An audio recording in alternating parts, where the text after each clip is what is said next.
है। और 12वीं फिजिक्स में आज हम आपके लिए क्वेश्चन लेकर आए हैं। एक अनंत लंबाई के रेखीय चालक के कारण विद्युत क्षेत्र की तीव्रता ज्ञात करेंगे आज हम। ठीक है, चालक क्या है हमारा? अनंत लंबाई का। तो इसके लिए हम क्या करेंगे, एक अनंत लंबाई का चालक बनाएंगे। ठीक है, जो एक समान रूप से आवेशित रहेगा। ठीक है, ये हमारा एक अनंत लंबाई का चालक है जो एक समान रूप से आवेशित है। आवेशित मतलब इस पर प्लस क्यू आवेश दिया गया है। ठीक है, ये अनंत लंबाई का है। ठीक है, तो अब हम इसमें क्या करेंगे, इसके अक्ष से यहाँ से r दूरी पर एक बिंदु P है। ठीक है, एक बिंदु P लेंगे यहाँ पर, जिस पर हम विद्युत क्षेत्र की तीव्रता ज्ञात करेंगे। ठीक, अब हम क्या करेंगे कि एक बेलन की रचना करेंगे, मतलब एक बेलन बनाएंगे। ठीक है, देखना यहाँ पर जब बेलन बनाएंगे, ठीक है दोस्तों, तो ये हमारा एक बेलन बन गया है। इसकी लंबाई L है। ठीक है, ये अनंत लंबाई का चालक है तो हम और बढ़ा दे रहे हैं इसको। ठीक है, ये अनंत लंबाई का चालक है और इसके अक्ष से r दूरी पर यहाँ पर एक बिंदु P है जिस पर हम विद्युत क्षेत्र की तीव्रता निकालेंगे।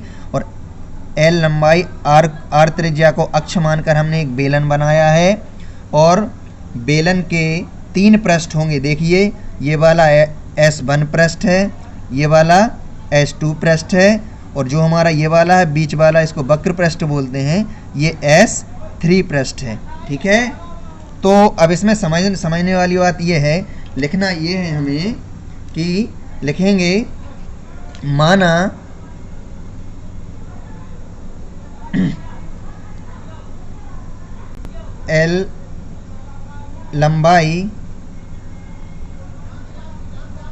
L लंबाई का एक रेखीय चालक है। ठीक है, जो एक समान रूप से आवेशित है। ठीक है, जो एक समान रूप से आवेशित है। इसके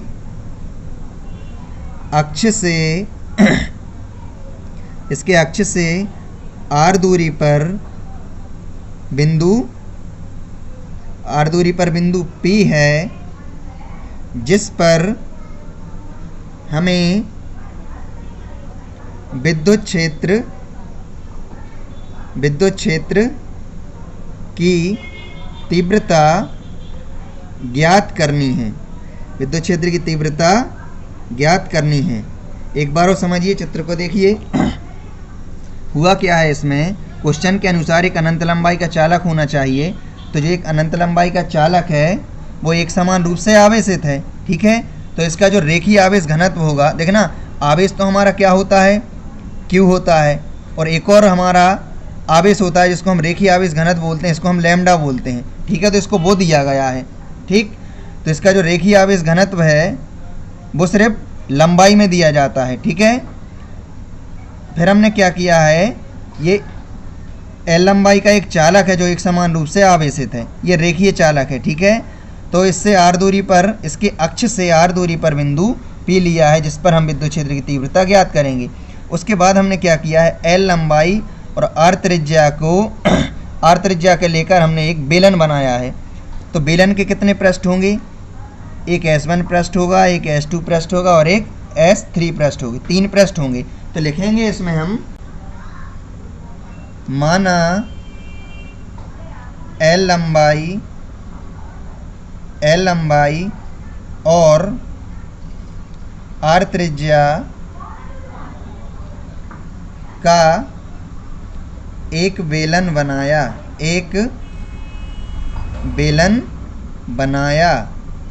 ठीक है, जिसके कितने पृष्ठ हैं, चित्र में देखिए 3 पृष्ठ हैं, S1, S2, S3। जो S1 व S2 हैं वो वृत्तीय पृष्ठ हैं और जो S3 पृष्ठ है वो वक्रीय पृष्ठ है।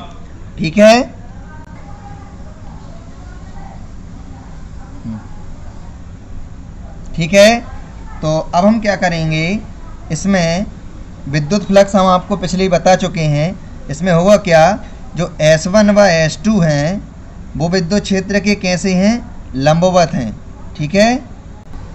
देखना यहाँ से जो हमारा विद्युत क्षेत्र की डायरेक्शन ये है और विद्युत क्षेत्र की डायरेक्शन ये है, ठीक है। तो अब यहाँ से जो एरिया वेक्टर होता है उसकी डायरेक्शन हमारी ये रहती है, ठीक है। यहाँ पर जो कोण बनेगा वो 90 डिग्री बनेगा, ठीक है, लंबवत है। तो थीटा का मान कितना होगा या 90 डिग्री, क्योंकि ये विद्युत क्षेत्र की दिशा है और ये एरिया वेक्टर, ठीक है, क्षेत्रफल सदिश की दिशा है। ये ऊपर की ओर है और ये समांतर है, तो इनके बीच में 90 डिग्री का कोण बने। ऐसे ही S2 है, ये विद्युत क्षेत्र की दिशा है E की, और ये एरिया वेक्टर मतलब क्षेत्रफल सदिश की डायरेक्शन है, ठीक है। इनके बीच में भी थीटा बराबर कितना कोण बनेगा, 90 डिग्री, ठीक है। तो इसका मतलब ये है अगर इनके बीच में थीटा का मान 90 डिग्री आया है तो देखना एक फॉर्मूला होता है, यहाँ पे मैं रफ में बता रहा हूँ आपको। फाई बराबर क्या होता है, ES cos थीटा, ठीक है। इसको समझना बहुत अच्छे से। अगर S1 से विद्युत फ्लक्स गुजरेगा, ये पृष्ठ कौन सा है, S1 है, S1 से विद्युत फ्लक्स गुजरेगा तो हम इसको S1 लिख देंगे, ठीक है। फॉर्मूला होता है फाई बराबर ES cos थीटा। तो इस थीटा के स्थान पे हम क्या लिखेंगे, 90 डिग्री लिखेंगे, तो ये 90 डिग्री लिख दिया। अब cos 90 का मान कितना होता है, cos 90 का मान 0 होता है। अगर हम यहाँ पे इनटू में 0 रख देंगे तो ये कितना हो जाएगा, 0 हो जाएगा, मतलब फाई का मान क्या आ जाएगा, 0। इसका मतलब ये है कि S1 से गुजरने वाला विद्युत फ्लक्स 0 होगा। वैसे ही विद्युत फ्लक्स क्या है, वैसे ही पृष्ठ क्या है, S2 पृष्ठ है। S2 पृष्ठ से यदि गुजरेगा तो फाई का मान कितना आएगा, ऐसा कर देंगे ES2 से गुजर रहा है विद्युत flux, cos phi cos theta, theta का मान कितना है, 90 डिग्री। 90 डिग्री रखेंगे तो वो आ जाएगा हमारा 0, cos 90 का मान 0 होता है। इसलिए इतना याद रखना है कि ये जो S1 पृष्ठ और S2 पृष्ठ है इनसे गुजरने वाला विद्युत फ्लक्स कैसा होगा, 0 होगा, ठीक है। चित्र में आपको बता दिया है। लेकिन S3 वक्र पृष्ठ है, S3 की डायरेक्शन कैसी है, वो भी इसी डायरेक्शन में है और विद्युत क्षेत्र भी इसी डायरेक्शन में है। तो दोनों के बीच ये S3 की दिशा है और ये विद्युत क्षेत्र की दिशा है, तो दोनों के बीच कोई कोण नहीं बनेगा, मतलब 0 एंगल बनेगा।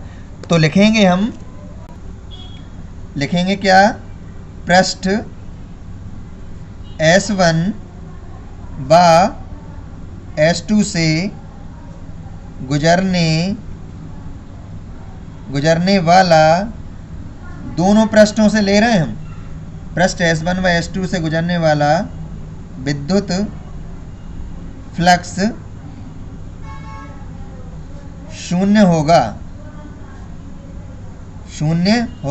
मतलब 0। अर्थात क्या लिखेंगे, अर्थात में फाई का मान दोनों से गुजरने वाला क्या होगा, 0, ठीक है। अब हम क्या करेंगे, चित्र में देखिए, S1 व S2 से गुजरने वाला विद्युत फ्लक्स 0 मिल चुका है। हमने आपको रफ में बता दिया क्यों मिल चुका, कैसे मिल चुका है। लेकिन जो S3 पृष्ठ है वो वक्र पृष्ठ है। अब जब वक्र पृष्ठ है तो विद्युत क्षेत्र की दिशा भी यही रहेगी और पृष्ठ की दिशा भी यही रहेगी, एंगल थीटा 0 बनेगा, ठीक है। तो लिखेंगे S3 से गुजरने वाला विद्युत फ्लक्स, पृष्ठ लिखेंगे, पृष्ठ S3 से गुजरने वाला विद्युत फ्लक्स फॉर्मूला होगा फाई बराबर ES cos थीटा। अब जिस पृष्ठ से गुजर रहा है उस पर लगा दो, तो यहाँ पे 3 से गुजर रहा है, 3 को लगा दिया, ठीक है। चूंकि मैं बता देंगे कोण कितना बन रहा है, 0 डिग्री का बन रहा है, तो फाई बराबर ES3 cos थीटा के स्थान पे हमें यहाँ पर 0 डिग्री लेना है। तो अब यहाँ पर हो गया cos 0, तो cos 0 का मान कितना होता है, 1 होता है। कितना होता है, 1 होता है, ठीक। तो cos 0 का मान जब 1 रखेंगे तो हो जाएगा ES3, यहाँ पर 1 रख दिया। अब जो S है वो क्षेत्रफल है, ठीक है। तो लिखेंगे, चूंकि मैं बता देंगे, S3 बराबर एक फॉर्मूला होता है 2πRL, ठीक है। ये क्या होता है, बेलन का वक्र पृष्ठ। क्या लिखेंगे, बेलन का वक्र पृष्ठ, बेलन का वक्र पृष्ठ। तो S3 के स्थान पे हम 2πRL रखेंगे, ठीक है। तो फाई बराबर ई 2 पाई आर एल, समीकरण 1। इसके बाद लिखेंगे हम गास प्रमेय से इसकी सहायता से कर रहे हैं। तो गास प्रमेय होती है फाई बराबर क्यू अपॉन एप्सिलॉन नॉट, ये समीकरण 2। ठीक है, तो समीकरण 1 और समीकरण 2 दोनों फाई के बराबर हैं, तुलना कर देंगे तो RHS बराबर कर देंगे इनके। तो E बराबर 2 पाई आर एल बराबर क्यू अपॉन एप्सिलॉन। यहाँ से विद्युत क्षेत्र की तीव्रता का मान निकालना है हमें तो E को यहीं रखेंगे क्योंकि विद्युत क्षेत्र की तीव्रता E होती है, और बाकी Q अपॉन में क्या है एप्सिलॉन नॉट, और ये इसके बटे में आ जाएंगे 2 पाई आर एल। ठीक है, अब यहाँ पर Q का एक फॉर्मूला बताया है हमने। यहाँ पर एक फॉर्मूला होता है लैम्डा बराबर Q अपॉन एल, जो कि रेखीय आवेश घनत्व होता है, इसका फॉर्मूला है। तो यहाँ पर हम 1 मानेंगे, Q का इंटू इसमें करेंगे, L का इसमें करेंगे, तो लैम्डा L हो जाएगा। तो दोस्तों ये हमारा जो आवेश दिया गया था, आवेश एक ही है लेकिन ये रेखीय आवेश घनत्व में लेना है हमें। तो एक Q का फॉर्मूला होता है ये वाला, तो Q के स्थान पे हम रख देंगे लैम्डा L इसके स्थान पर। ठीक है, तो E बराबर क्या हो जाएगा, जब रख रहे हैं लैम्डा L, तो lambda L upon 2 pi r l, 2 pi r जाइए। ठीक है, 2 पाई आर एल। ठीक है, हमारा क्या आ जाएगा, E बराबर lambda L upon 2 pi r L epsilon not. L से L कैंसिल हो जाएगा, बचेगा जो उसको लिख रहे हैं 1 अपॉन 2 पाई को साथ में ले रहे हैं, 2 पाई एप्सिलॉन को भी साथ में ले रहे हैं, और यहाँ पर क्या बचा लैम्डा, और अपॉन में ये R बचा है। कुछ नहीं, जो हमारा ये वाला ऊपर वाला था उसको हमने थोड़ा सा जमा के लिख दिया है, इसलिए क्योंकि यही हमारा विद्युत क्षेत्र की तीव्रता का सूत्र होता है, जो कि रेखीय चालक के कारण विद्युत क्षेत्र की तीव्रता का फॉर्मूला क्या निकलता है 1 upon 2 pi epsilon not lambda upon R, और ये मात्रक होता है, N से न्यूटन होता है, अपॉन C से कूलाम होता है, तो न्यूटन बटे कूलाम। तो दोस्तों ये हमारा क्वेश्चन